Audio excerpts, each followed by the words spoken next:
Amir avtosavdoda sizlar uchun arzon narxga yaxshi Damas mashinasi 2012-yil 467 ming kilometr masofani bosib o'tgan. Okalar mashina minishga tayyor. To'rtta yumshoq charm xonadan balolargacha ham qo'yilgan. Balolar zo'r holatda turibdi. Salon qismini ko'rishing mumkin. Apshib kerak qilib qo'yishibdi. Mashinaga yaxshi qimmat chexol ko'riy po'lagacha ham solingan. 467 ming kilometr masofani bosib o'tgan. Pioneerdan yaxshi magnetofon kolonkalargacha ham qo'yilgan. Temir gaz balon, motor mos korobkalarda ham hech qanaqa muammolar yo'q ekan. O'zingiz uchun bir qator polnisida tekshirtirib, proyerka qildirib olasizlar. Kraskasiga keladigan bo'lsa, okalar 20-25% uzak kraskalar bor ekan.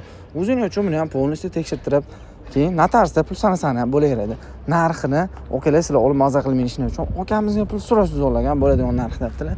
$3250 baholanadi. $3250 ga 2012-yil 467 ming proyekt yurgan minishga tayyor 20-25% uzak kraskalari bor Damas mashinasi. Egalar nomerni qoldiramiz, telefon qilib barak qilishingiz mumkin okalar.